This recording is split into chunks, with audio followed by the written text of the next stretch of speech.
Bonjour, c'est Arthur, le coach méthode prépa, et bienvenue dans cette vidéo bonus. Alors il s'agit d'une vidéo extraite du module 5 de la formation Réussir et intégrer sur la méthode exponentielle, dans laquelle vous allez comprendre l'importance de l'ordre dans lequel vous faites votre travail du jour, de l'ordre dans lequel vous réalisez vos tâches. C'est parti! Vous avez maintenant compris comment prioriser les actions dans votre liste de tâches. On va voir maintenant bientôt quelles sont les actions les plus importantes, mais juste avant, je vais vous présenter la méthode des grosses pierres. Alors la méthode des grosses pierres, qu'est-ce que c'est? C'est tout simplement un petit parallèle que je vais utiliser pour vous expliquer comment est-ce qu'on va faire pour organiser notre journée en fonction de l'importance des actions. Alors imaginez que votre journée soit représentée par un seau, et que vous pouvez remplir ce seau par trois choses différentes. Du sable, des cailloux et des grosses pierres. Alors, imaginons que je commence par remplir mon seau de grosses pierres. Est-ce que mon seau est vraiment rempli? Vous pouvez me répondre oui, mais en vérité, il n'est pas encore totalement rempli. Je peux encore prendre des cailloux et faire glisser les cailloux dans les interstices qui restent entre les grosses pierres. À partir de là, une fois que j'ai mes grosses pierres, mes cailloux qui bouchent les interstices, est-ce qu'il est rempli? Vous avez compris qu'il n'est toujours pas rempli ce seau. Je peux encore rajouter le sable qui va combler l'espace qui reste, qui va encore une fois se glisser dans les interstices entre les cailloux, entre les grosses pierres, etc. Alors qu'est-ce que ça veut dire ça? Ça veut tout simplement dire que ici, c'est une petite métaphore dans laquelle les grosses pierres représentent les actions très importantes de la journée. Les actions qui vont représenter les 20% qui vont vous donner les 80% de résultats. Les cailloux, ça va représenter les actions d'importance moyenne. On verra un petit peu plus loin quelles sont ces actions et comment est-ce qu'on va les définir avec la loi de Parkinson.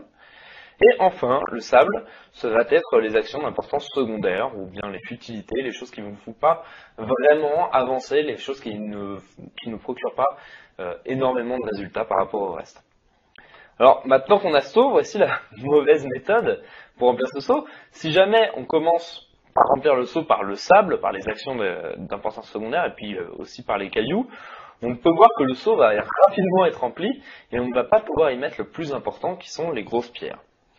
Donc si jamais on a justement les grosses pierres qui sont les actions très importantes, l'ordre dont on va remplir sa journée, ça va être d'abord de commencer par les grosses pierres, donc d'abord ce qu'on va faire en priorité dans la journée. Ce par quoi on va commencer dans notre travail, ça va être les actions les plus importantes, celles qui vont justement vous permettre de vous donner un maximum de résultats.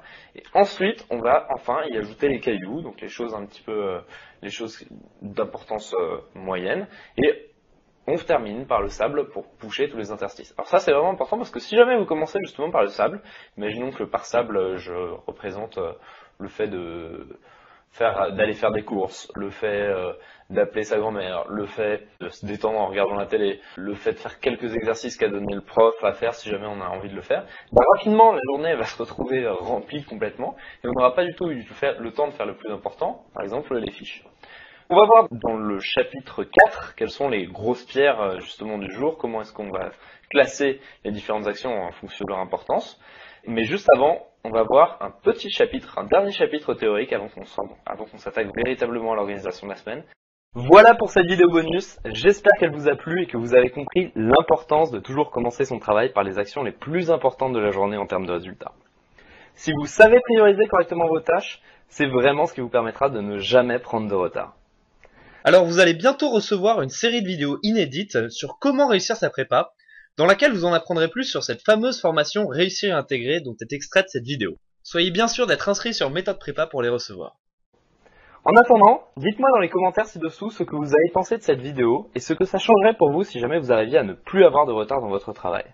Si vous arriviez à vous organiser de manière à tout faire dans les temps. Encore une fois, c'était Arthur, le coach Méthode Prépa. J'attends vos commentaires et je vous dis à très bientôt.